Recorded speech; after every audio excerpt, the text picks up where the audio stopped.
Bienvenue dans cette troisième et dernière vidéo du chapitre portant sur la Seconde Guerre mondiale, 1939-1945, une guerre d'anéantissement. Nous avons vu lors de la première vidéo le déroulé de la guerre et les différents espaces dans lesquels l'Axe et les Alliés s'affrontent entre 1939 et 1945. Dans la deuxième vidéo, nous avons montré que ce conflit a toutes les caractéristiques d'une guerre totale. Pour terminer, nous montrerons dans cette vidéo en quoi la Seconde Guerre mondiale est une guerre d'anéantissement, c'est-à-dire une guerre qui a pour objectif de détruire l'adversaire par tous les moyens, sans distinguer les militaires des civils. La responsabilité des idéologies dans le déferlement de violence qui se déroule de 1939 à 1945 est indiscutable. L'Allemagne nazie ne cache pas que sa volonté d'étendre son espace vital à l'Est doit passer par un nettoyage des régions conquises pour laisser la place aux Allemands, à la race aryenne. Le Japon cherche lui à imposer sa domination en Asie, se considérant également comme un peuple supérieur à ses voisins.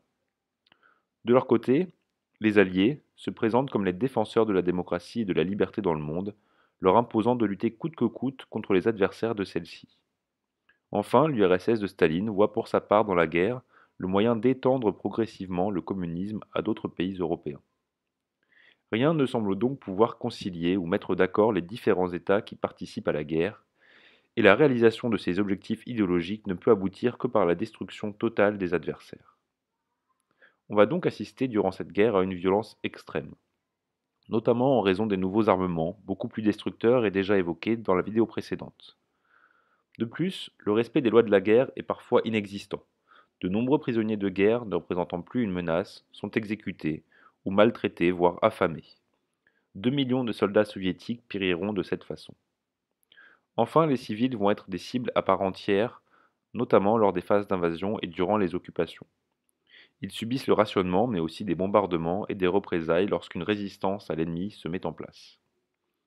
Tant du côté des Allemands que des Alliés, des bombardements aériens sur des villes ont lieu, tuant des dizaines de milliers de civils. C'est par exemple le cas du bombardement de Dresde, en Allemagne, par l'aviation américaine au mois de février 1945, ou lors des bombardements atomiques d'Hiroshima et Nagasaki en août de la même année. Au total, cette guerre provoquera la mort de plus de 50 millions de personnes, près de 15 millions de soldats, principalement soviétiques, allemands mais aussi chinois du fait de la guerre contre le Japon, et plus de 40 millions de civils, principalement soviétiques, allemands, chinois, mais également polonais. Le dernier élément qui fait de cette guerre une guerre d'anéantissement est le génocide des Juifs et des Tziganes en Europe. Pour rappel, depuis l'arrivée au pouvoir d'Adolf Hitler en Allemagne en 1933, les Juifs subissent des persécutions nombreuses, comme avec les lois de Nuremberg adoptées en 1935 et leur retirant la citoyenneté allemande. Lors de la Seconde Guerre mondiale, l'extension de l'Allemagne en Europe de l'Est va entraîner une seconde étape, l'extermination des Juifs. Celle-ci est décidée par Adolf Hitler en 1942 sous le nom de solution finale. Ce génocide, cette extermination intentionnelle et systématique d'une population, va prendre plusieurs formes. Dès 1940, dans les territoires contrôlés par l'Allemagne, les Juifs sont rassemblés dans des ghettos où les conditions de vie sont extrêmement difficiles. En 1941, les Einsatzgruppen, des unités de soldats allemands, commencent ce que l'on appelle la Shoah par balle, c'est-à-dire l'exécution de milliers de Juifs dans les territoires passés sous contrôle allemand. Finalement, en 1942, le génocide prend une ampleur industrielle.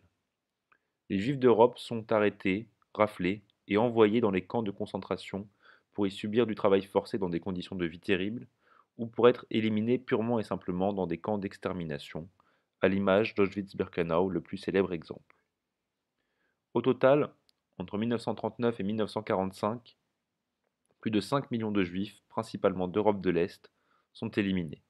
Cela représente les 2 tiers des Juifs d'Europe.